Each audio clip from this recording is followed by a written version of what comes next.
Écoutez-moi bien, parce que cette histoire, elle ne parle pas de rois ou de batailles célèbres. Elle parle de la poussière et du courage, de la terre brûlée du Texas, là où le soleil tape si fort qu'il brûle l'âme des vivants. On est en 1836, une année où le mot liberté était un luxe que seuls les hommes blancs pouvaient se payer. La plantation du chêne noir était un enfer de beauté, des champs de coton qui s'étendaient à perte de vue, immaculés et cruels.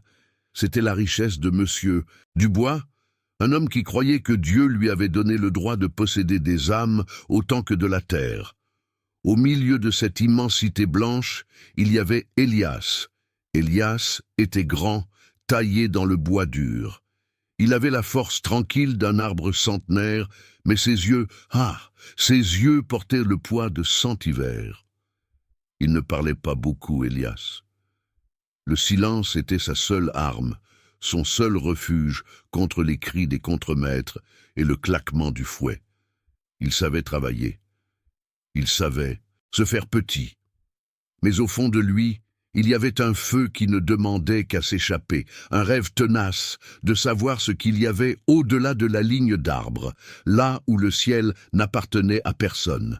Chaque jour était le même, le réveil avant l'aube, la chaleur qui vous écrase dès 8 heures du matin et l'odeur âcre de la sueur mélangée à la terre. Elias ramassait le coton, ses mains calleuses connaissant chaque épine, chaque fibre. Il ne pensait pas au futur. Penser au futur, c'était se donner une raison d'espérer, et l'espoir était dangereux dans cet endroit. Mais il y avait une chose qui brisait parfois la monotonie, une chose que personne n'aurait dû remarquer, surtout pas le maître. C'était Adèle. Adèle était la fille unique de Monsieur Dubois. Elle avait 20 ans. Et elle était l'opposé de son père. Tandis que Dubois était large, bruyant et rempli de certitude, Adèle était fine, silencieuse et pleine de questions. Elle avait grandi sur la plantation du chêne noir, entourée de luxe et de serviteurs. Mais elle n'avait jamais accepté cette vie. Elle voyait la cruauté que son père ignorait. Elle entendait les murmures que sa mère feignait de ne pas entendre. Adèle vivait dans une cage dorée. Elle était censée se marier à un bon parti, un homme d'affaires riche, et perpétuer le système. Mais son cœur était un oiseau qui cognait contre les barreaux. Elle passait ses après-midi sur la véranda, sous les colonnes blanches, feignant de lire un livre ou de broder. Mais en réalité, ses yeux suivaient les ouvriers dans les champs, surtout Elias. Elle ne savait pas pourquoi c'était lui. Peut-être parce qu'il ne baissait jamais complètement les yeux, même quand il faisait semblant d'obéir. Il y avait une dignité en lui que même l'esclavage n'avait pas réussi à éteindre. Leurs interactions étaient interdites, plus que dangereuses. Un simple regard pouvait être interprété comme une provocation, une trahison, et entraîner la mort, ou pire, la vente. Pourtant, le destin, mes amis, est un fil invisible qui tire les gens ensemble quand ils s'y attendent le moins. Un après-midi, la chaleur était insupportable. Le contremaître, un homme brutal nommé Jedediah, avait décidé qu'Elias n'allait pas assez vite. Jedediah aimait le bruit de sa propre autorité.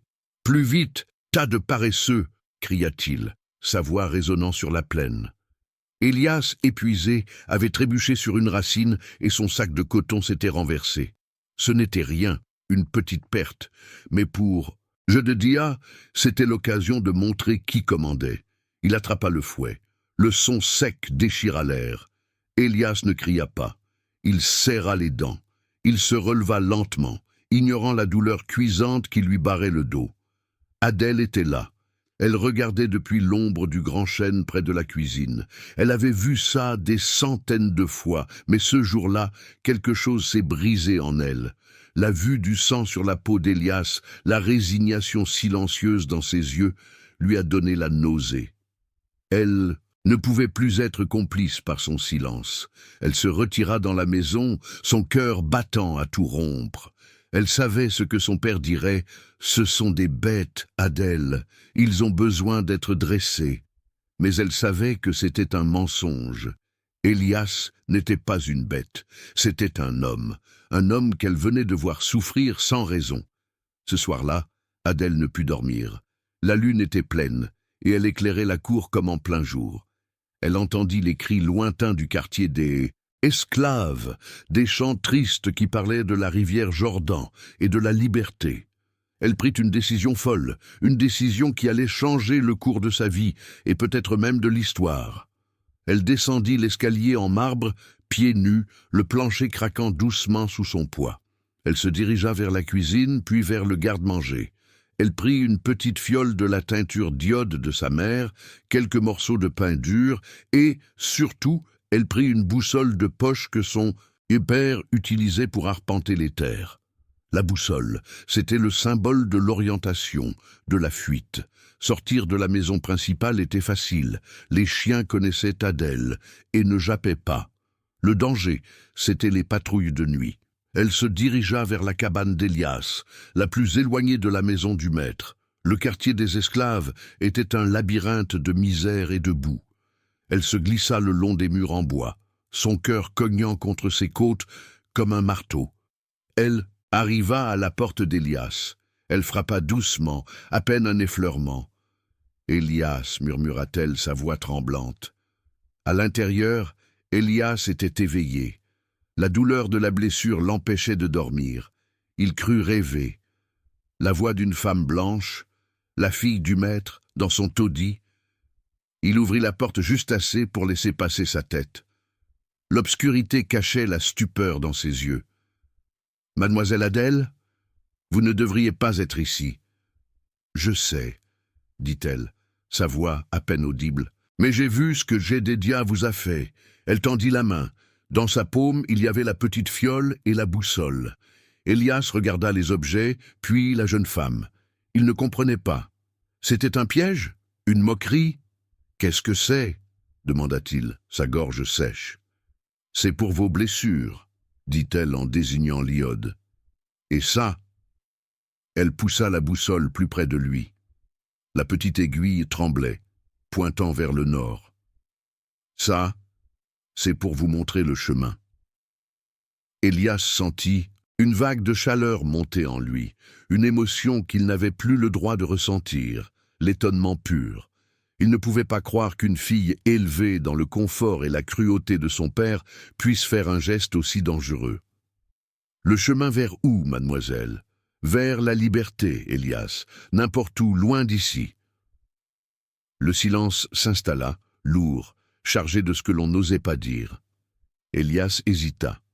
S'il prenait ces objets, il acceptait non seulement le risque de la fuite, mais aussi l'énorme danger qu'elle courait en l'aidant. « Si mon père découvre ça, il ne découvrira rien, » coupa Adèle, son ton devenant soudain ferme. « Je ne peux plus vivre ici. Je ne peux plus respirer cette injustice. Je vous donne ça parce que vous méritez de vivre, et parce que... » Elle s'arrêta, incapable de formuler la pensée qui lui traversait l'esprit. Elle avait besoin de lui pour se sauver elle-même, de l'intérieur. « Parce que quoi, mademoiselle ? » ?»« Parce que je vous aiderai à partir, Elias, et je partirai avec vous. » Le souffle d'Elias se bloqua dans sa poitrine. Le monde entier venait de basculer. Une esclave et la fille du maître. Fuir ensemble, c'était de la folie pure, le genre de folie qui finissait sur la potence. Vous ne savez pas ce que vous dites, mademoiselle. La route est longue et dangereuse. Il y a des chasseurs d'esclaves partout, et vous êtes la fille de Monsieur Dubois. Je ne suis que la prisonnière de Monsieur Dubois, répondit-elle avec une amertume froide. Je préfère mourir en courant que de vivre ici, en attendant d'être vendue ou mariée à un homme que je déteste. Dites-moi seulement ceci. Voulez-vous partir ? Elias regarda la boussole dans sa main. Le nord, la direction de l'étoile polaire, le chemin que chantaient les anciens. C'était la première fois en 20 ans qu'il tenait dans ses mains un outil qui ne servait pas à travailler pour un autre homme. Il hocha la tête, lentement. « Oui, mademoiselle, je veux partir. »« Bien, » dit Adèle, un petit sourire de soulagement et de terreur se dessinant sur ses lèvres. « Il faut préparer tout ça. Nous ne pouvons pas partir tout de suite. Il nous faut un plan. » Elle lui expliqua rapidement. Elle avait accès aux provisions du garde-manger. Elle pouvait subtiliser des cartes, des vêtements plus robustes. « Je reviendrai dans 3 nuits. À minuit, soyez prêts.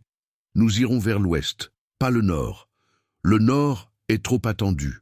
L'ouest est sauvage. Personne ne nous cherchera. Là-bas. Elias absorbait chaque mot, chaque détail. Il y avait une force inattendue chez cette jeune femme, une détermination qui surpassait sa peur. L'ouest, répéta Elias, c'est le territoire Comanche, mademoiselle. C'est le désert. C'est la liberté, Elias. Et la liberté n'a pas peur du désert. Elle se retira aussi vite qu'elle était venue, disparaissant dans l'ombre, avant qu'Elias n'ait eu le temps de la remercier ou de lui dire au revoir. Elias referma la porte. Il posa la fiole et la boussole sur sa paillasse. Il toucha la boussole, sentant le métal froid sous ses doigts. Le risque était monumental. S'ils étaient pris, la punition pour lui serait terrible, mais pour Adèle, ce serait la honte, le déshonneur et peut-être la mort aux mains de son propre père. Mais en regardant l'aiguille qui pointait obstinément vers l'inconnu, il sentit l'espoir, ce sentiment dangereux, remonter en lui. Il ne s'agissait plus seulement de s'échapper, il s'agissait de s'échapper avec la fille du maître, de défier tout ce que la société du Texas tenait pour vrai. Les 3 jours qui suivirent furent une torture. Elias travaillait comme un automate, mais son esprit était ailleurs, à l'ouest, à imaginer les plaines et les rivières inconnues. Il observait Adèle de loin. Elle semblait plus pâle, plus nerveuse, mais elle jouait parfaitement son rôle de jeune femme de la bonne société. La 3e nuit arriva, froide et sans nuages. Le vent soufflait doucement à travers les chênes. À 11 heures, Elias avait rassemblé le peu qu'il possédait, une couverture fine, un couteau rouillé qu'il avait aiguisé, et la boussole, qu'il gardait cachée sous sa chemise. Il était assis, attendant, chaque minute s'étirant en 1 heure. Minuit. Il entendit un léger bruit à la porte. Pas la frappe de la première nuit, mais un simple grattement. Il ouvrit. Adèle était là. Elle ne portait plus de robe de soie, mais des vêtements de travail sombres, empruntés à une ancienne servante. Elle avait un petit sac en toile sur l'épaule. Elle était prête, et elle était terrifiée. « J'ai le nécessaire, murmura-t-elle, les yeux grands ouverts. De l'eau, de la viande séchée et la carte de la région. Mon père a l'habitude de la laisser dans son bureau. » Elle tendit la carte à Elias. Elle était grande, détaillée, marquant les rivières et les rares sentiers. « Nous devons être silencieux comme des ombres, et nous devons marcher vite. Si nous avons 1 heure d'avance avant que le coq ne chante, nous aurons une chance. » Elias hocha la tête. Il prit le sac d'Adèle, le mettant sur son dos avec le sien. « Par où, mademoiselle ? » ?»« Par la forêt de Paynes, derrière l'étable. Ça nous mènera jusqu'à la rivière Colorado. » C'était le point de non-retour. Une fois qu'ils auraient traversé la limite de la plantation, ils deviendraient des fugitifs recherchés, leur tête mise à prix. « Êtes-vous certaine ?» demanda Elias, lui donnant une dernière chance de se rétracter. Adèle le regarda. La peur était là, oui, mais il y avait aussi une lumière nouvelle, celle de la rébellion. « Je suis certaine, Elias. Allons-y. » Ils sortirent de la cabane. Le silence de la nuit était leur seul allié. Ils marchèrent côte à côte, 2 silhouettes improbables, l'esclave et la fille du maître, unis par un désir désespéré d'échapper à la tyrannie. Ils contournèrent l'étable, l'odeur du foin et des animaux lourde dans l'air. Ils atteignirent la lisière de la forêt de pins. La forêt était dense, sombre et offrait un abri immédiat. Juste au moment où ils allaient s'enfoncer sous les arbres, un bruit se fit entendre. Le bruit d'un chien. Un des limiers de chasse de Monsieur Dubois, un animal dressé pour la traque, s'était réveillé et reniflait l'air. « Dépêchez-vous !» souffla Adèle. Ils se précipitèrent dans les bois, les aiguilles de pin craquant doucement sous leurs pieds. Ils devaient courir maintenant, avant que le chien n'alerte le gardien de nuit. Leur cœur battait à l'unisson, le début d'une fuite qui allait tester leurs limites et peut-être, s'ils avaient de la chance, les mener vers un endroit où ils pourraient enfin être eux-mêmes. Le Texas de 1836 venait de perdre 2 de ses habitants et la liberté venait de gagner 2 âmes déterminées. La chasse était ouverte. Le cri du chien, mes amis, ce n'était pas un simple jappement. C'était le son aigu, perçant, qui vous dit que la partie est finie avant même d'avoir commencé. C'était la voix de la plantation, la voix de Dubois, qui s'éveillait pour réclamer sa propriété. Elias et Adèle n'eurent pas besoin de se parler. Ils comprirent que leur heure de grâce venait d'expirer. Ils plongèrent dans la forêt de pins, le cœur battant à se rompre. Imaginez-vous ça, courir dans le noir absolu. La forêt de pins du Texas n'est pas un sous-bois accueillant. Les arbres sont serrés, les branches basses vous fouettent le visage, et au sol, les aiguilles s'amoncellent, rendant chaque pas silencieux et presque impossible. Elias, habitué à la marche forcée et au travail physique, prenait la tête, mais il devait constamment ralentir pour Adèle. Elle n'était pas faite pour ça. Elle avait passé sa vie sur des planchers cirés et des tapis épais. Ses chevilles fines se tordaient sur les racines cachées, et sa respiration, bien que silencieuse au début, devint vite un râle paniqué. « Plus vite, mademoiselle !» souffla Elias, sans se retourner, se guidant à l'instinct. « Je fais de mon mieux, » répondit Adèle, la voix cassée. Elle sentait l'humiliation et la douleur. Sa robe de service, empruntée et trop grande, s'accrochait au buisson. Mais elle ne pouvait pas s'arrêter. Derrière eux, le jappement du limier se rapprochait, suivi maintenant par un son encore plus terrifiant. Les voix. « Hé, qu'est-ce que c'est ? J'ai des dias !» cria une voix lointaine, celle d'un des gardiens de nuit. Ils savaient qu'ils avaient au maximum une demi-heure avant que les cavaliers ne soient scellés et que la traque ne commence sérieusement. Elias, lui, courait comme s'il cherchait à rattraper 20 ans de sa vie. Il ne pensait plus à la punition, ni à la potence. Il ne pensait qu'au mouvement, à l'ouest. Il utilisait le peu de lumière que la lune filtrait pour repérer le sol, écartant les branches pour Adèle. Au bout d'un quart d'heure de course éperdue, Adèle trébucha lourdement. Elle ne cria pas, mais le bruit de sa chute sur les aiguilles de pin fut suffisant pour les glacer tous les deux. Elias se retourna immédiatement. Elle était assise, se tenant le genou, le visage déformé par la douleur. « C'est mon genou », murmura-t-elle. « J'ai dû me le tordre. » Le temps s'arrêta. S'arrêter, c'était se faire prendre. La distance entre eux et la liberté se mesurait en mètres, et chaque seconde passée ici réduisait leurs chances. « Nous ne pouvons pas rester là, mademoiselle, » dit Elias, sa voix dure mais sans reproche. Il se pencha. Sans hésitation, il la souleva. Adèle, surprise, ne protesta pas. Elle était légère, mais Elias sentit le poids de la situation tout entière. Il portait non seulement sa propre vie, mais aussi celle de la fille de son maître. Il continua à marcher, la portant dans ses bras. C'était plus lent, mais au moins, ils avançaient.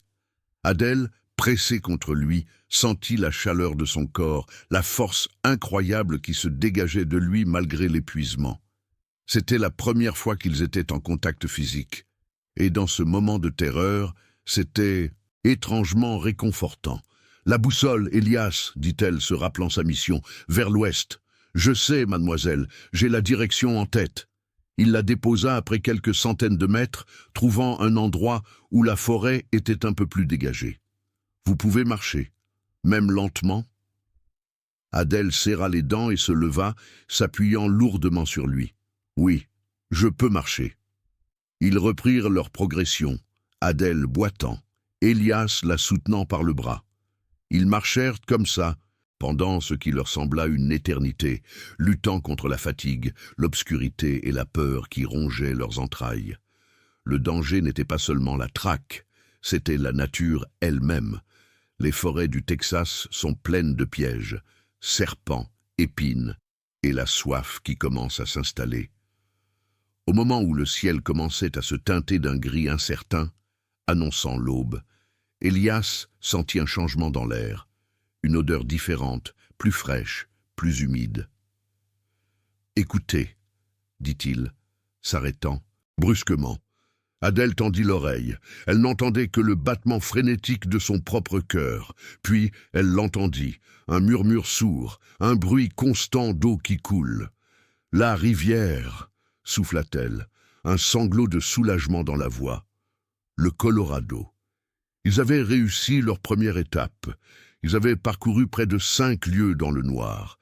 Ils émergèrent de la forêt sur une rive boueuse et dense, bordée de roseaux. Le Colorado, à cet endroit, était large et indolent, mais ses eaux étaient rapides et traîtresses. Elias s'accroupit. Il retira le petit sac et la carte. « Nous devons traverser, dit-il, le plus vite possible. Les chiens perdront notre odeur dans l'eau. »« Mais c'est profond ?» demanda Adèle. Elias ne répondit pas. Il enleva ses chaussures et son pantalon de travail, restant en chemise et caleçon. Il attacha les vêtements et le sac au-dessus de sa tête, les protégeant de l'eau. « Restez derrière moi, mademoiselle. Tenez-vous à mon épaule. Ne lâchez pas. » Adèle, malgré sa peur panique de l'eau sombre et froide, obéit. Elle retira ses lourdes chaussures. L'eau lui glaça les pieds, mais elle se força à avancer. Elias entra dans la rivière.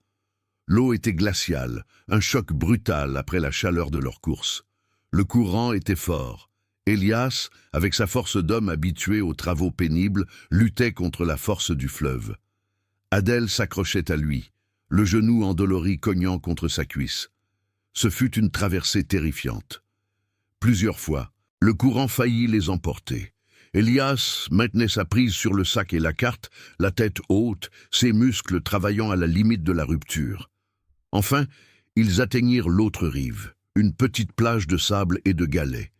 Ils s'écroulèrent, trempés, épuisés, mais vivants. Le soleil se levait, le ciel était passé de l'orange au rose, puis au bleu. C'était le premier jour de leur liberté, et ils n'avaient dormi que quelques minutes. Elias se releva, malgré la douleur dans ses bras. Il récupéra les vêtements et les essorra. « Nous devons nous cacher, dit-il, sa voix rauque. Ils vont nous chercher en amont et en aval. » Ils s'enfoncèrent dans un bosquet dense de saules et de roseaux, à une 50aine de mètres de la rivière.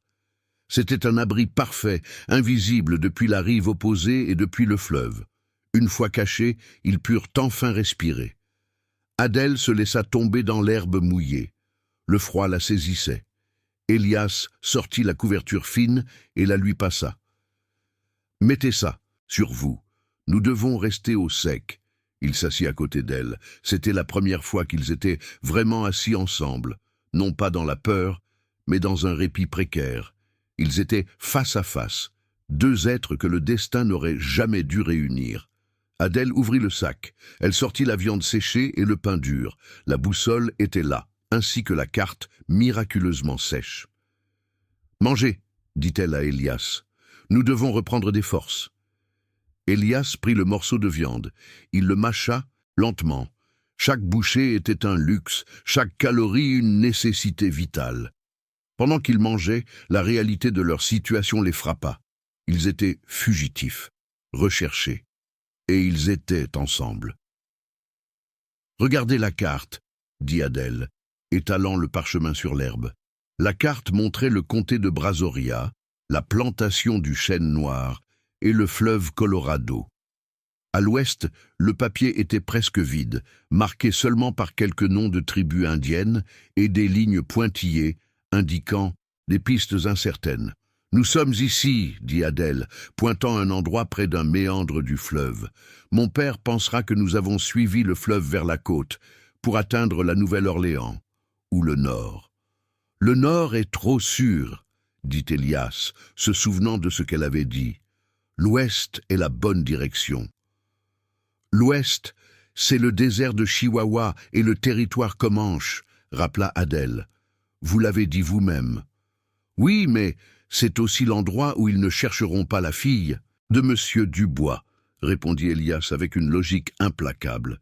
Ils ne peuvent pas imaginer que vous iriez volontairement dans le désert. Adèle sourit faiblement. C'est vrai. Ils ne peuvent pas imaginer que je préfère la mort à leur monde. Elias observa le visage d'Adèle. Elle était couverte de boue, ses cheveux étaient emmêlés, sa peau délicate était éraflée par les branches. Elle n'avait plus rien de la jeune femme élégante de la véranda. Elle était devenue une fugitive, et cette transformation la rendait plus forte, et paradoxalement plus belle aux yeux d'Elias. Combien de temps pouvons-nous nous cacher ici? Demanda Élias. Jusqu'à la nuit prochaine. Si nous bougeons de jour, nous serons vus. Nous devons dormir, Élias. Si nous ne dormons pas, nous ne pourrons pas marcher. La fatigue était un ennemi aussi dangereux que les chasseurs. Élias acquiesça. Je monte la garde, dit-il. Vous dormez. Non, nous montons la garde à tour de rôle, insista Adèle. Nous sommes partenaires dans cette affaire, Élias. Élias la regarda. Il y avait de l'autorité dans sa voix, non pas l'autorité du maître, mais l'autorité de la nécessité. Il accepta. 1 heure chacun, je commence. Adèle s'enroula dans la couverture, et malgré l'humidité et l'odeur de la boue, elle ferma les yeux. Elle s'endormit presque immédiatement, le corps brisé par l'effort. Élias s'assit, le couteau rouillé à la main, observant la rive opposée. Le soleil montait. La chaleur revenait, lourde et moite. Élias écoutait les bruits de la nature, le chant des oiseaux, le bourdonnement des insectes. Et puis, il y eut un autre bruit, le bruit qu'il craignait le plus. Il entendit d'abord le hennissement lointain d'un cheval, puis le son de voix humaine.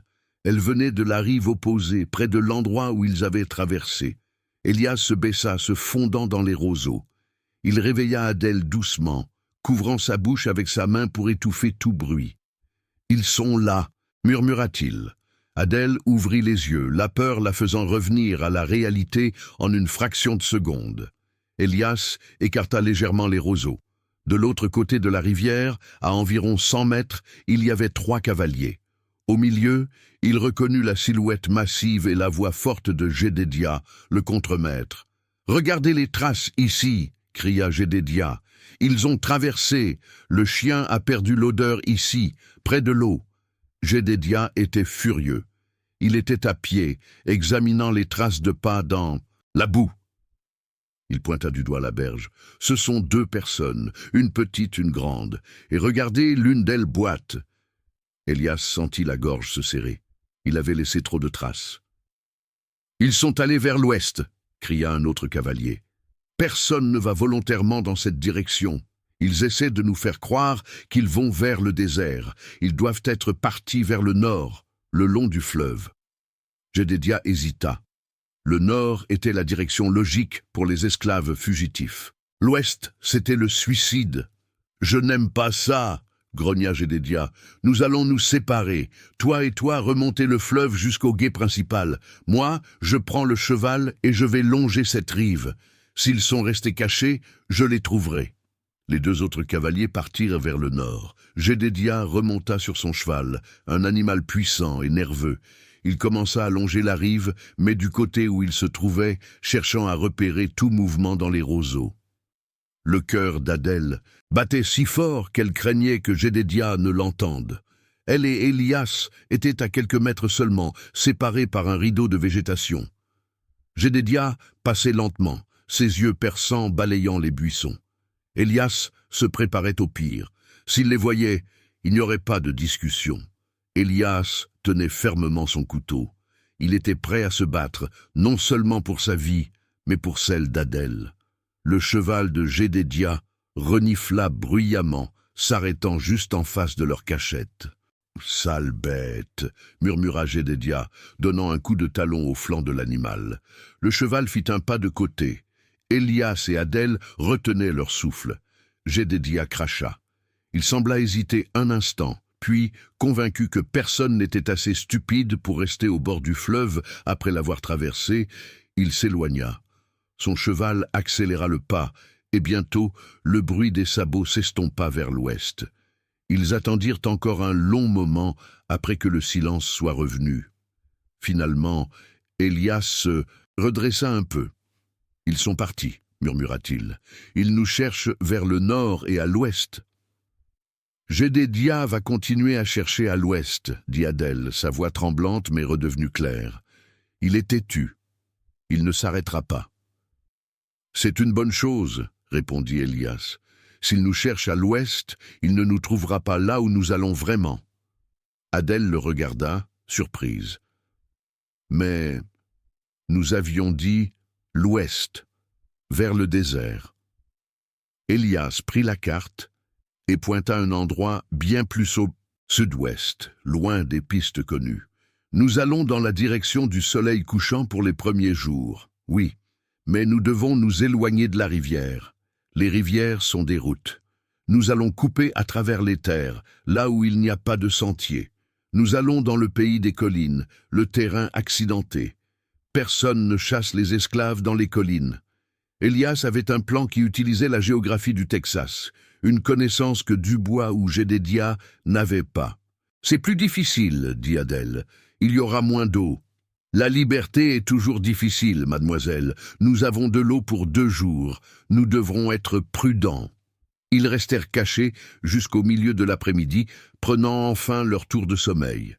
Adèle dormit profondément, le corps enfin au repos. Elias, quand ce fut son tour, ne fit que somnoler, l'esprit en alerte. Quand Elias la réveilla, le soleil déclinait. La faim commençait à se faire sentir, mais la nécessité de bouger était plus forte.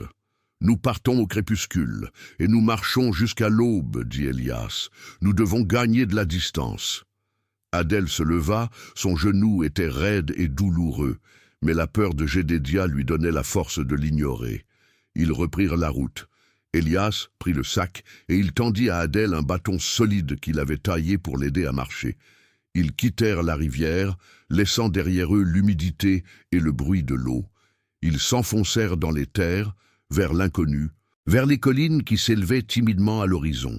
La boussole, tenue fermement par Elias, pointait vers le sud-ouest, le chemin de la rupture totale avec leur ancienne vie. La nuit tomba sur eux, une nuit de solitude immense. Ils n'étaient plus dans la chaleur protectrice de la forêt de pins, mais dans des étendues ouvertes, balayées par le vent, où le moindre bruit pouvait être un animal ou un homme. Ils marchaient en silence, le rythme régulier d'Elias aidant Adèle à maintenir une cadence. Ils ne parlaient pas de la plantation, ni de Dubois, ni de leur peur. Ils parlaient de choses pratiques, la direction, la soif, la douleur dans le genou d'Adèle. Au milieu de la nuit, Adèle s'arrêta. Elle était à bout. « Je ne peux plus, Elias. Je suis désolé. » Elias s'arrêta. Il ne la gronda pas. Il savait qu'elle n'avait jamais connu une telle épreuve. « Nous nous reposons 10 minutes, dit-il, et nous buvons. » Ils s'assirent sur une roche. Le ciel était une merveille de millions d'étoiles, si loin de la lumière de la civilisation. Adèle regarda Elias. Dans l'obscurité, leur rôle avait complètement changé. Il n'était plus l'esclave, et elle n'était plus la fille du maître. Ils étaient 2 personnes dépendantes l'une de l'autre, 2 fugitifs. « Si nous réussissons, Elias, qu'allez-vous faire ?» demanda-t-elle doucement. C'était la première question sur l'avenir, une question dangereuse. Elias regarda les étoiles. « Je ne sais pas. Je n'ai jamais eu le droit de penser à ce que je voulais faire, seulement à ce que je devais faire. Mais maintenant, vous avez le choix. Je veux un endroit, dit-il, sa voix s'emplissant d'une émotion contenue, où l'on ne me dira pas où regarder, où l'on ne me dira pas quand respirer. Un endroit où un homme n'appartient qu'à lui-même. » Adèle hocha la tête. « Moi aussi. » Les 10 minutes passèrent. Ils se remirent en marche. Le chemin était dur, mais l'espoir, désormais ancré dans le sol qu'ils foulaient, était leur véritable carburant. Ils marchèrent vers l'ouest, laissant derrière eux les champs de coton et les cris, avançant dans les collines arides et silencieuses, là où seul le courage pouvait survivre. Ils savaient que le plus grand défi n'était pas la distance, mais la persévérance. Et ils avaient beaucoup de chemin à faire avant de pouvoir se sentir en sécurité. La marche dans les collines, mes amis, c'était une autre paire de manches. On est loin des champs plats et fertiles de la plantation. Ici, c'est le pays qui vous crache à la figure. Des roches tranchantes, des buissons épineux qui s'accrochent aux vêtements, et une terre aride qui retient la chaleur du jour pour la relâcher la nuit, moite et suffocante. Elias et Adèle quittèrent le refuge de la rivière au crépuscule. le cœur serré par l'urgence. Le bâton qu'Elias avait taillé pour Adèle devint son meilleur ami, mais chaque pas était une torture pour son genou tordu. Elle ne se plaignait pas, c'est ça qu'il fallait voir. La fille du planteur, celle qui n'avait jamais porté autre chose qu'un mouchoir, marchait maintenant comme une bête traquée, sa dignité transformée en pure obstination. Elias, lui, marchait sans bruit, ses sens en alerte. Il avait appris, au fil des années d'esclavage, à lire la terre. Il savait que le Texas, même en 1836, était un livre ouvert pour qui savait le déchiffrer. Il évitait les roches qui roulent, les zones d'herbes sèches qui craquent trop fort. Il était leur phare, leur unique espoir de survie. Après quelques heures de marche, la douleur d'Adèle devint insupportable. Ils durent s'arrêter dans une petite gorge, un repli de terre où le vent soufflait un peu plus frais. « Je suis désolé, Elias, » murmura Adèle, s'affaissant contre la paroi rocheuse. « Je vous ralentis. »« Vous ne me ralentissez pas, mademoiselle, » répondit Elias, sa voix basse et calme. « Vous avez marché plus loin que n'importe qui sur la plantation n'aurait jamais pu imaginer. » Il sortit le peu d'iode et un morceau de tissu qu'il avait gardé. Il examina son genou. C'était enflé, rouge et chaud. « C'est grave ?» demanda-t-elle, mordant sa lèvre pour ne pas crier. « C'est une entorse. Ça ira, mais pas en marchant. » Il lui appliqua l'iode et la douleur aiguë lui arracha un sifflement. Elias fit une attelle improvisée avec le bâton et le tissu, serrant fort. « Vous devez vous reposer quelques heures. Je monte la garde. » Adèle le regarda faire. Elle réalisa à quel point elle était inutile dans ce nouveau monde. À la plantation, elle savait commander, gérer la maison, parler aux invités. Ici, ses compétences ne valaient rien. Le savoir d'Elias, le savoir des mains et de la terre, était la seule monnaie valable. « Elias, » dit-elle, rompant le silence, « je ne sais pas comment faire ça. Survivre. » Il s'assit en face d'elle, le couteau posé sur ses genoux. « Vous avez déjà fait le plus dur, mademoiselle. Vous avez choisi de partir. Le reste n'est qu'une question de pas et de souffle. Non. Je parle de l'eau, de la nourriture. Je ne sais rien. J'ai grandi en croyant que les choses apparaissaient sur la table. » Elias sourit légèrement, un sourire rare et fatigué. « Les choses apparaissent parce que quelqu'un travaille, mademoiselle. Maintenant, nous sommes ce quelqu'un. » Il lui montra la carte. « Nous avons deux choix. Soit nous continuons vers le sud-ouest, le long de cette crête, jusqu'à ce que nous trouvions le ruisseau sec. Soit nous nous cachons complètement jusqu'à ce que votre genou aille mieux. Mais si nous nous cachons, ils nous rattraperont. Alors nous allons au ruisseau sec, dit Adèle, la détermination revenant dans ses yeux, même si je dois ramper. » Ils se reposèrent juste assez pour que le corps d'Adèle ne lâche pas complètement. Quand ils reprirent la marche, la lune était haute et froide. La dynamique entre eux avait changé de manière définitive. La formalité du mademoiselle restait, par habitude et par respect pour la distance sociale qu'ils avaient toujours connue. Mais dans l'action, Elias était le maître de leur destin. Il décidait de la vitesse, de la direction, des arrêts.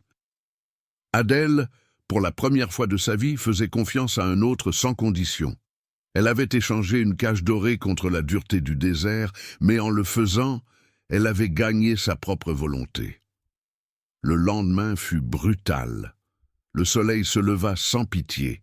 Ils avaient bu la moitié de leur eau et n'avaient pas trouvé une seule source. La chaleur était une présence physique, épaisse, qui vous volait votre salive et vous brûlait la peau. Ils passèrent la journée cachés sous un affleurement rocheux, la carte étalée. Ils économisaient chaque mouvement, chaque goutte d'eau. « Regardez !» dit Adèle, pointant la carte. « Le ruisseau sec est marqué ici, à environ une journée de marche. Mais s'il est sec, nous sommes perdus. »« Les ruisseaux secs ici, dit Elias, ont souvent de l'eau cachée dans le lit. Il faut creuser. Mais nous n'avons pas la force de creuser sans eau. Nous devons y arriver ce soir. » La soif commença à tordre leurs estomacs. Adèle, qui n'avait jamais manqué de rien, sentait la panique monter. « Si nous continuons comme ça, nous allons mourir de soif avant de mourir de faim, » dit-elle, essayant de garder sa voix stable. Elias ne répondit pas. Il était concentré, ses yeux balayant l'horizon. Il cherchait des signes que seule la connaissance de la nature pouvait déceler, des traces d'animaux, une couleur de végétation légèrement plus verte. « Attendez !» dit-il. Il se leva lentement, ignorant la douleur dans ses propres muscles. Il se dirigea vers un bosquet de mesquites à quelques mètres. Il s'accroupit et toucha la terre. Qu'est-ce qu'il y a? Des traces d'un animal, pas un chien de chasse, quelque chose de plus petit.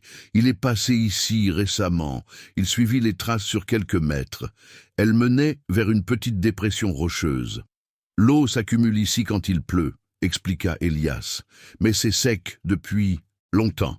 Il désigna un cactus particulier, large et sombre. Nous avons une autre option. Adèle le regarda avec horreur. Vous voulez dire le cactus? Oui, les Indiens savent comment faire. Ce n'est pas bon, mais c'est de l'eau.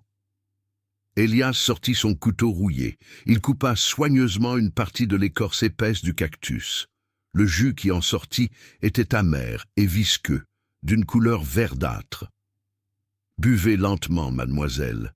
C'est tout ce que nous aurons jusqu'à ce soir. » Adèle hésita un instant, la nausée lui tordant l'estomac, mais la soif était plus forte que le dégoût. Elle but le jus amer et sentit immédiatement un soulagement, même si ce n'était qu'une illusion. « Merci, Elias, » dit-elle, la gorge un peu moins sèche. « Ce n'est rien, c'est la survie. » Ils restèrent cachés jusqu'à ce que le soleil se couche, transformant le ciel en un tableau de feu et d'or. Ils reprirent la marche, Adèle s'appuyant lourdement sur son bâton et sur la détermination qu'elle puisait dans les yeux d'Elias. Cette nuit-là, alors qu'ils traversaient une plaine rocheuse, le danger revint frapper à leur porte. Ce n'était pas le bruit des sabots, ni le jappement d'un chien. C'était une lumière, une petite lueur jaune, vacillante, à environ 1 kilomètre devant eux. « C'est quoi ?» demanda Adèle, chuchotant. « Un feu, » dit Elias, se baissant immédiatement. « Une ferme ou un campement. » Il devait faire un détour. Tout contact avec la civilisation, même avec des fermiers, isolés, était un risque de dénonciation. Le prix pour un esclave fugitif, et surtout pour la fille disparue d'un riche planteur, était suffisant pour tenter n'importe quel homme pauvre. Ils passèrent les 2 heures suivantes à contourner le campement, marchant sur un terrain encore plus difficile, plein de crevasses et de pierres. Ils étaient épuisés, mais la peur les maintenait éveillés. Alors qu'ils s'éloignaient, ils entendirent des voix, des hommes qui riaient et le bruit distinct de vers qui s'entrechoquent. « Des chasseurs, peut-être, » souffla Adèle. « Non, des hommes qui boivent, mais ils sont trop près de notre route. » Elias accéléra le pas, tirant doucement Adèle. Ils devaient se donner de l'air. Au petit matin, juste avant l'aube, ils atteignirent le lit du ruisseau sec. C'était une large cicatrice de sable et de cailloux blancs. Pas une goutte d'eau visible. La désillusion frappa Adèle de plein fouet. Elle s'effondra sur le sable chaud. « C'est fini, Elias. Il n'y a rien. » Elias posa le sac. Il ne dit rien. Il regarda le lit du ruisseau. Il chercha la présence de roseaux desséchés, de mottes de terre plus sombres. « L'eau est là, mademoiselle. Sous le sable. Nous devons creuser. » Il sortit le couteau rouillé. C'était un outil dérisoire pour creuser dans le sable compacté. « Nous ne pouvons pas faire ça avec un couteau. Alors nous allons le faire avec nos mains. » Elias commença à creuser, utilisant ses mains calleuses comme des pelles. Adèle, malgré la douleur dans son genou, se joignit à lui. Elle grattait le sable avec ses doigts fins, cassant ses ongles et se couvrant les mains d'ampoules. Elle ne se souciait plus de l'état de ses mains. La soif était le seul maître. Ils creusèrent pendant ce qui sembla être 1 heure. Le soleil montait et la chaleur devenait insoutenable. Ils arrivèrent à une couche de galets. Encore un peu, mademoiselle, encouragea Elias, sa voix pleine d'effort. Enfin, ils atteignirent un sable plus humide. Et puis la récompense. Une petite flaque d'eau boueuse commença à se former au fond du trou. C'était l'eau la plus sale qu'Adèle n'ait jamais vue, pleine de sédiments, mais c'était de l'eau. Elias laissa l'eau se stabiliser un instant, puis il la but d'abord, utilisant sa main comme une coupe. Puis il laissa Adèle boire. Elle s'agenouilla et but, ignorant le goût terreux. C'était la vie. Ils remplirent leurs gourdes, filtrant l'eau du mieux qu'ils pouvaient avec un morceau de tissu. Ce petit acte de survie, ce triomphe sur le désert, était plus précieux que tout l'or de la plantation. Ils passèrent la journée cachés dans un bosquet de chênes nains, à l'abri du soleil. Adèle, les mains en sang et le genou endolori, se sentait étrangement satisfaite. Elle avait participé à sa propre survie. « Nous avons de l'eau pour 1 jour et demi, » dit Elias, examinant la carte. « Nous devons maintenant nous diriger vers les collines les plus accidentées. » Il pointa une zone de la carte, presque vierge, au sud-ouest. « C'est là que les gens ne vont pas. C'est là que nous serons en sécurité. »« Et après ?» demanda Adèle. « Une fois que nous serons loin des terres de mon père, que ferons-nous » C'était la question qui revenait toujours. La liberté était un but, mais pas un plan. « Nous devons atteindre un endroit où nous pouvons nous établir, » dit Elias, « où nous ne serons pas vus comme une propriété, ni comme une fugitive. » Cela n'existe pas au Texas, Elias, pas en 1836. Alors, nous allons le créer, mademoiselle. Adèle sourit, un sourire qui n'avait rien à voir avec la jeune femme de la plantation. Créer une ville, c'est une folie. Peut-être, mais la vie que nous avons fuie était une folie encore plus grande, répondit Elias. Nous avons la terre devant nous. Nous avons le travail dans nos mains et nous avons le secret. Le secret, c'était leur union improbable. Le fait qu'ils étaient ensemble était leur plus grande force et leur plus grand danger. Pendant qu'il parlait, Elias sentit que la douleur d'Adèle n'était pas seulement physique. Elle portait le poids de la trahison de sa classe, de sa famille. « Vous ne devez pas vous sentir coupable, mademoiselle, » dit Elias doucement. « Vous avez choisi la bonne voie, même si elle est dure. Je n'ai pas de remords pour mon père, seulement pour ma mère peut-être. Mais je ne pouvais plus vivre sous cette hypocrisie. Je ne pouvais plus vous regarder, vous et les autres, souffrir et prétendre que c'était l'ordre naturel des choses. Votre père vous cherchera, pas seulement pour vous ramener, mais parce que vous êtes une preuve vivante que son système peut être brisé.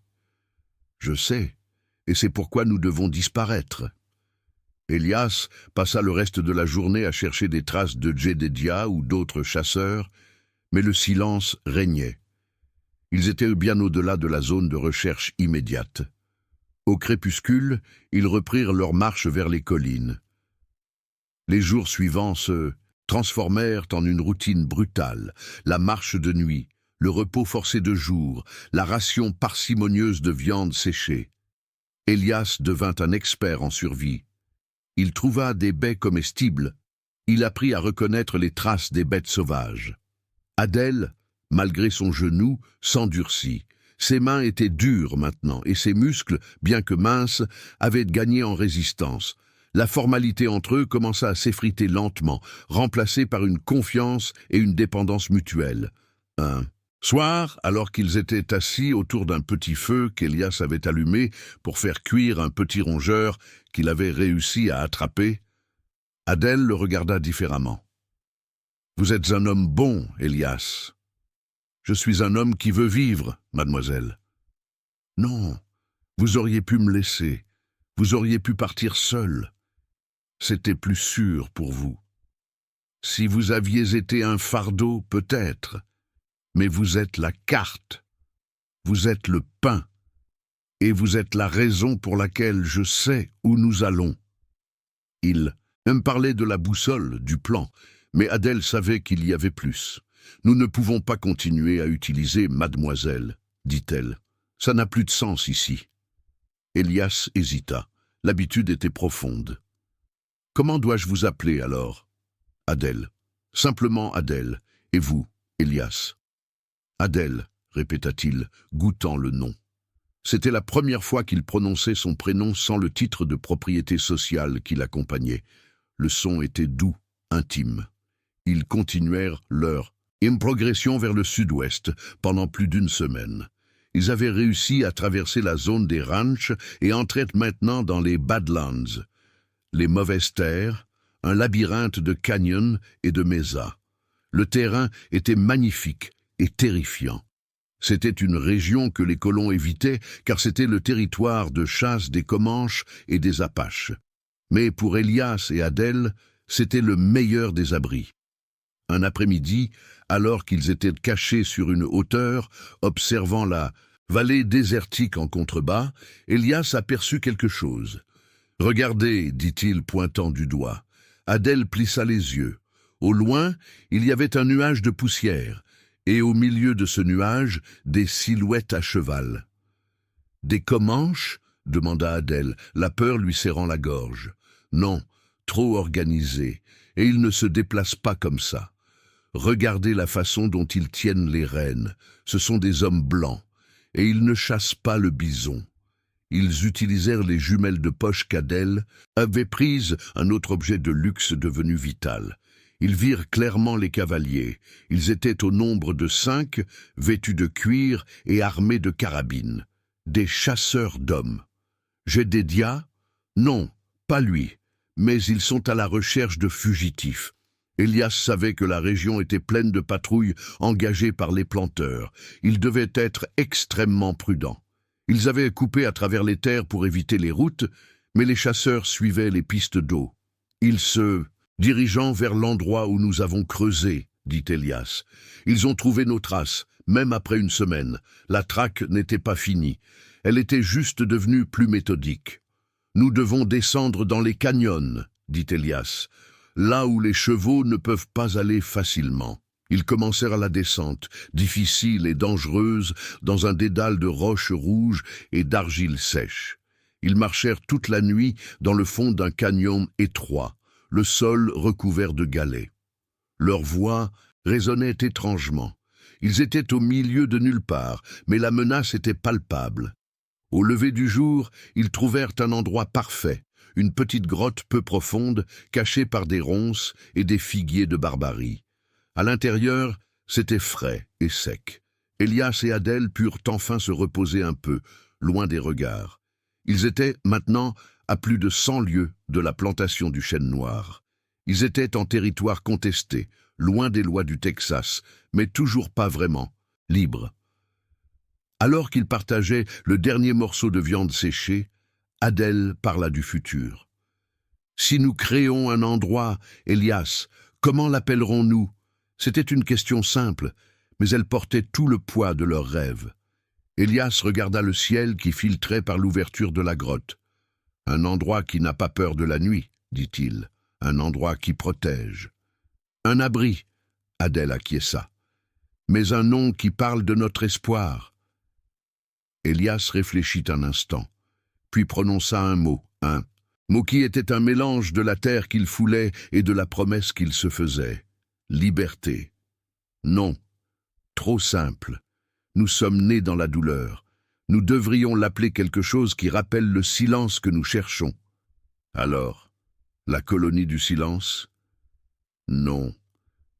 Trop triste. Elias se souvint des chants de sa mère, des histoires de l'Afrique et des étoiles qui montrèrent le chemin. Nous l'appellerons Étoile forte, dit-il. C'est l'étoile qui nous guide, et la force que nous avons trouvée ensemble. Adèle sourit. Étoile forte, j'aime ça, ils avaient un nom. Maintenant, il leur fallait un lieu pour le faire vivre. Ils passèrent les jours suivants à explorer les canyons, devenant de plus en plus habiles à se fondre dans le paysage. Elias enseignait à Adèle comment se déplacer sans faire de bruit, comment trouver de l'eau dans les rochers. Il lui montrait les plantes à éviter et celles qui pouvaient servir de remède. Adèle, de son côté, s'occupait de la planification. Elle était douée pour la stratégie, pour lire la carte et calculer les risques. Nous devons traverser cette zone, dit Adèle, pointant un plateau marqué par une ligne de chemin de fer hypothétique sur la carte de son père. C'est la seule façon d'atteindre la rivière Brazos. Au-delà, c'est le grand plateau, et là, nous pourrons nous cacher pour de bon. Le Brazos est une autre route, Adèle. Nous devons l'éviter le plus possible. Mais nous avons besoin d'eau et de terre. Eau cultivable si nous voulons nous établir. Nous ne pouvons pas vivre éternellement des cactus et des rongeurs. Elias acquiesça. La jeune femme avait raison. La fuite était une chose, la fondation en était une autre. Pour fonder quelque chose, il fallait de l'eau et la capacité de vivre de la terre. Ils décidèrent de se diriger vers une petite oasis indiquée sur la carte comme la source cachée, près de la tête de la rivière Brazos, un endroit tellement isolé que même les cartes d'arpentage le marquaient comme un simple point d'interrogation. Le trajet fut le plus difficile de leur périple. Le terrain était de plus en plus accidenté et l'eau se faisait rare. Ils devaient maintenant affronter non seulement la soif et la faim, mais aussi la rencontre avec d'autres humains. Un soir, alors qu'ils étaient en route, Elias s'arrêta net. Il leva la main. Silence. Adèle s'immobilisa. Elle n'entendait rien, mais elle faisait confiance à l'instinct d'Elias. Puis elle l'entendit, un bruit faible, régulier, comme un battement. « Des tambours », murmura Elias. « Loin, mais ils se rapprochent. Des Indiens ? Oui, nous devons nous cacher. Maintenant. » Elias et Adèle se précipitèrent hors du sentier, se glissant sous un amas de rochers. Ils attendaient, le cœur battant à tout rompre. Ils étaient entre le marteau et l'enclume, la loi blanche derrière eux, et la loi de la nature devant. Ils savaient que s'ils étaient découverts par une tribu, leur sort serait incertain, peut-être pire que la capture par Jedediah. Les tambours devinrent plus forts, accompagnés de chants gutturaux. Le son passait juste à côté de leur cachette. Elias et Adèle se tenaient immobiles, Adèle pressée contre le dos d'Elias. Ils attendaient, priant que la nuit et l'ombre les rendent invisibles. Les silhouettes passèrent, des guerriers à cheval, peints pour la chasse ou la guerre. Ils étaient magnifiques et terrifiants. Ils ne les virent pas. Quand le silence revint, Adèle réalisa qu'elle pleurait doucement, non pas de peur, mais de la tension extrême. Elias se retourna. Il ne la réconforta pas par des mots, mais par un geste. Il posa sa main sur l'épaule d'Adèle. Un contact simple, mais qui disait tout. « Nous sommes ensemble. » « La source cachée, dit Elias, sa voix redevenue ferme, c'est notre seule chance. Nous devons y arriver avant que la prochaine patrouille ne passe. » Ils reprirent leur marche, cette fois avec une nouvelle urgence. Ils avaient évité les chasseurs, d'esclaves et les guerriers. La liberté était un champ de mines, mais ils marchaient pas après pas vers leur étoile forte. Le chemin était long, mais chaque pas les éloignait de l'enfer et les rapprochait de la fondation de leurs rêves. C'était leur destin, écrit dans la poussière du Texas. La source cachée, mes amis, c'était leur dernier pari, leur dernière prière. Après avoir échappé de justesse aux guerriers, ils reprirent la marche, la peur leur collant à la peau comme la sueur. Le silence, des canyons étaient lourds, mais chaque pas les éloignait de la clameur des fouets et des ordres. Elias et Adèle marchèrent pendant 2 jours supplémentaires, le terrain s'élevant et s'abaissant sans pitié. Le paysage était d'une beauté désolée, une succession de roches rouges, de cactus géants et de ciel bleu infini. La chaleur les épuisait. Leur eau, tirée du ruisseau sec, commençait à sentir le moisi, et la faim leur tordait l'estomac. Adèle, qui boitait toujours, s'appuyait de plus en plus sur Elias. La distance sociale qui les avait séparés toute leur vie s'était réduite à la distance physique de leur corps en mouvement. « Regardez la carte, Adèle, » dit Elias, s'arrêtant au sommet d'une mesa au coucher du soleil. « Si cette carte est exacte, la source devrait être juste en dessous, dans cette dépression. » Ils regardèrent à la vallée. C'était un chaos de pierres et de broussailles. Il n'y avait aucun signe d'eau. Aucun arbre vert, rien qui ne ressemble à une oasis. La déception fut Amer, un goût plus fort que le jus de cactus. « C'est vide, Elias, murmura Adèle, la gorge serrée. « C'est une erreur sur la carte. Mon père n'est jamais venu ici. » Elias ne répondit pas. Il était trop concentré. Il descendit la mesa avec prudence, Adèle le suivant difficilement. Il ne cherchait pas l'eau en surface, il cherchait les signes, et il les trouva. Au fond de la dépression, il y avait un amas de roches sombres. En s'approchant, Elias remarqua que la terre autour de ces roches était d'une couleur légèrement différente, un brun plus profond. « C'est ici », dit-il avec une certitude tranquille. Il sortit son couteau et commença à gratter entre les rochers. Le travail était lent et pénible. Adèle, malgré la douleur, l'aida, utilisant une pierre plate comme outil. Après une demi-heure d'efforts acharnés, ils entendirent un son. Pas le bruit d'un torrent, mais un faible, très faible, goutte à goutte. Elias poussa une dernière pierre lourde. En dessous, dans une petite cuvette, naturelle, l'eau s'accumulait, claire, fraîche et ininterrompue. C'était un filet d'eau permanent alimenté par la roche profonde. La source cachée n'était pas un lac, mais un miracle de persistance. Ils burent, lentement, savourant chaque goutte. Cette eau n'était pas seulement une nécessité, c'était une validation de leur folle entreprise. Ils avaient trouvé la vie là où la carte disait qu'il n'y avait rien. « Nous sommes arrivés, Elias, » dit Adèle, un sourire tremblant sur ses lèvres. « Nous sommes arrivés à l'endroit où nous nous arrêtons de courir, Adèle. » Ils passèrent la nuit près de la source, se sentant, pour la première fois depuis des semaines, en sécurité. Mais le destin, mes amis, n'aime pas les conclusions trop faciles. Le lendemain matin, alors qu'Elias était parti explorer les environs pour trouver du bois et des matériaux de construction, il revint en courant, les yeux pleins d'alerte. « Adèle, cachez-vous. Qu'y a-t-il » ? « Des cavaliers. 3. Ils suivaient le lit de la rivière Brazos qui commence juste à côté d'ici. Ils sont à moins d'1 kilomètre. » Adèle se précipita vers l'ouverture de la source. « Qui sont-ils » ? « Je ne sais pas. Mais l'un d'eux. » Elias s'arrêta. Il avait reconnu la silhouette, même de loin. La démarche lourde, l'autorité brutale. « C'est Jedediah. Il ne nous a jamais lâchés. Il a continué à chasser là où les autres ont abandonné. Jedediah, le contremaître, était le symbole de tout ce qu'il fuyait, la cruauté, l'entêtement, la propriété. « Il nous trouvera ici, » dit Adèle, sa voix redevenue froide et déterminée. « Il sait que l'eau est la vie. » Elias regarda autour de lui. La source cachée était un refuge, mais aussi un piège. S'ils étaient encerclés dans cette dépression, ils n'avaient aucune chance. « Nous devons remonter la mesa, » dit Elias. « Nous ne pouvons pas nous battre ici. » Ils grimpèrent à la hâte, cédant mutuellement, le genou d'Adèle protestant à chaque pas. Ils atteignirent le sommet juste au moment où les 3 cavaliers arrivaient à la source. Jedediah, le visage durci par la poussière et la frustration, descendit de cheval.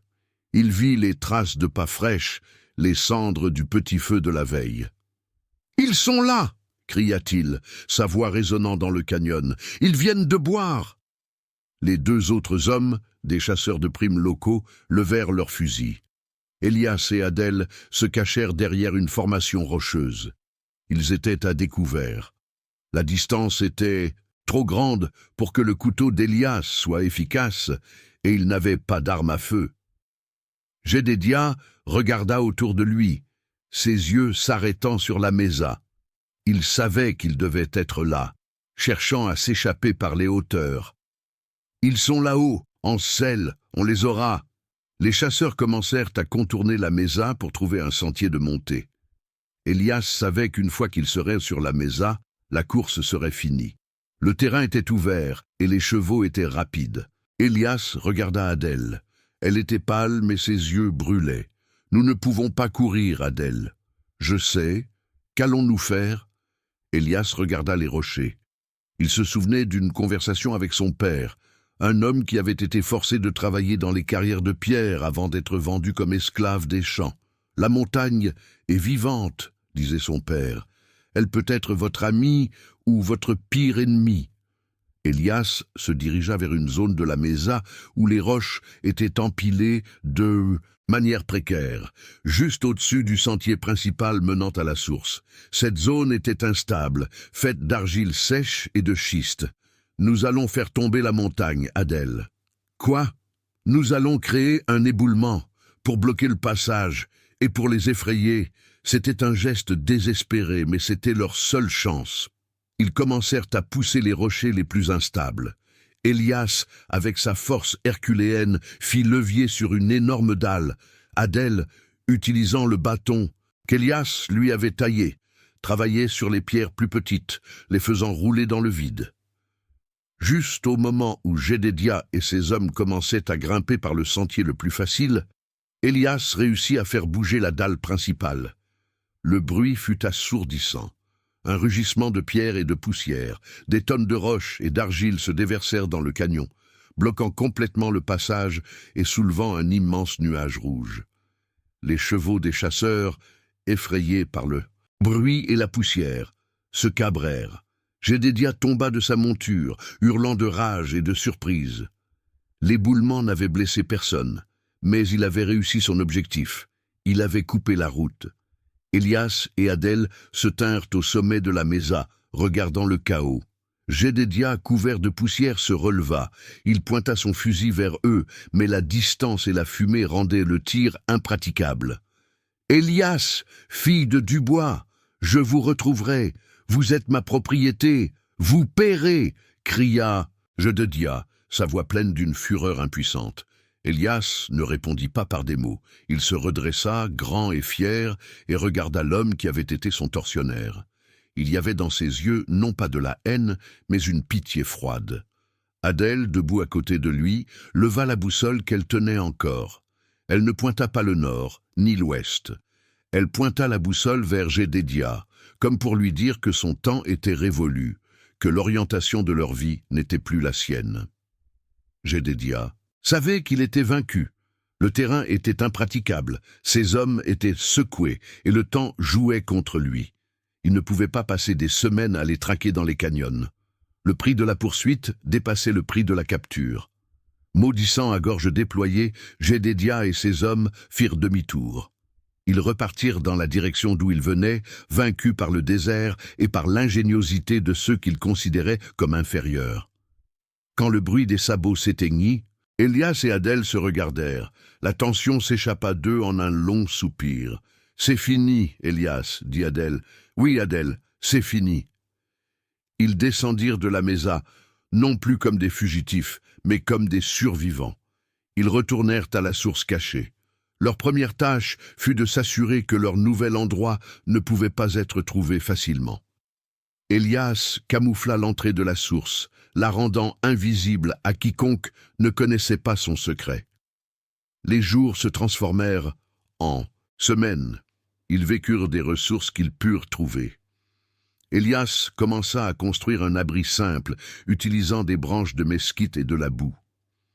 Adèle, malgré son genou toujours douloureux, aidait à recueillir des herbes et des racines comestibles. La formalité s'estompa complètement. Le mademoiselle était mort sur la mesa.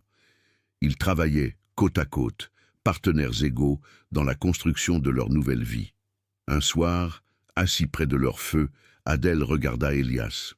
« Nous avons la terre, Elias. Nous avons l'eau. Maintenant, nous devons construire Étoile Forte. » « Oui, Adèle. Mais une ville, c'est plus que des murs. C'est des gens. »« Les gens viendront, » répondit Adèle avec confiance. « Les gens cherchent la liberté. » Et elle avait raison. Leur histoire, mes amis, ne s'arrête pas là. Elle commence. Elias et Adèle vécurent à la source cachée pendant près d'1 an, perfectionnant leur survie. Ils apprirent à se comprendre non seulement comme des partenaires, mais comme deux moitiés d'une même volonté. L'amour n'était pas un grand sentiment romantique issu des romans de la plantation, mais une nécessité pratique et profonde, née du respect et de la survie partagée. La nouvelle se répandit, comme un murmure dans le vent sec du Texas. Le bruit courait qu'il y avait un endroit, loin dans les terres accidentées, où la couleur de votre peau ou le nom de votre père n'avaient aucune importance. Un endroit fondé par une femme blanche qui avait rejeté l'esclavage et un homme noir qui avait embrassé la liberté. Le premier à les rejoindre fut un vieil esclave fugitif, nommé Samuel, qui s'était perdu dans le désert. Elias et Adèle l'accueillirent. Puis vint une famille de métayers blancs, pauvres et fatigués de l'injustice des grands propriétaires. Ils cherchaient une terre où ils pourraient travailler pour eux-mêmes. Au fil des ans, Étoile Forte, Strong Star, devint une réalité. Ce n'était pas une ville reconnue par le gouvernement du Texas, encore moins par les États-Unis. C'était une colonie libre, une communauté cachée, vivant selon ses propres règles. Elias, avec sa force tranquille et son sens inné de la justice, devint le leader naturel de la communauté. Il organisa le travail, les défenses, la distribution de l'eau. Adèle, avec son éducation et sa capacité à gérer les ressources, devint le cerveau de la colonie. Elle enseignait aux enfants et elle tenait les comptes. Ils se marièrent sous le grand ciel du Texas, sans prêtre, sans loi, mais avec l'engagement le plus profond que deux personnes puissent se faire. Leur union était le fondement de la ville, le symbole que l'ancienne division n'existait plus. La ville d'Étoile Forte grandit, lentement mais sûrement, un refuge pour tous ceux qui étaient rejetés par la société américaine de l'époque, esclaves fugitifs, indiens pacifiques, colons pauvres et toutes les âmes qui croyaient que la dignité humaine était plus importante que la propriété. Monsieur Dubois, le planteur, ne retrouva jamais sa fille. Il mourut quelques années plus tard, aigri et obsédé par cette trahison qui avait entaché son nom. Il croyait qu'Adèle avait été enlevée, incapable d'imaginer qu'elle avait choisi de devenir la partenaire d'un homme esclave. Quant à Jedediah, il continua à chasser les hommes, mais l'échec de la traque d'Elias et Adèle lui coûta sa réputation. Il racontait l'histoire de la montagne qui s'était écroulée, mais personne ne le croyait. Elias et Adèle vécurent une longue vie à Étoile Forte. Ils eurent des enfants qui grandirent en ne connaissant rien d'autre que la liberté et le travail acharné. Ils virent leur petite source se transformer en un village résilient, une lumière dans l'obscurité du Texas. Et c'est ainsi, mes amis, que l'histoire d'un esclave et de la fille de son maître, unis par le courage et la soif de justice, se termina non pas par une pendaison ou une capture, mais par la fondation de quelque chose de bien plus grand que la plantation du chêne noir. Ils ont prouvé que la liberté n'est pas donnée, elle se construit, pierre par pierre, dans les endroits les plus inattendus, sous la guidance de leur propre étoile forte. Et c'est cette étoile qui brille encore aujourd'hui sur les terres oubliées du Texas.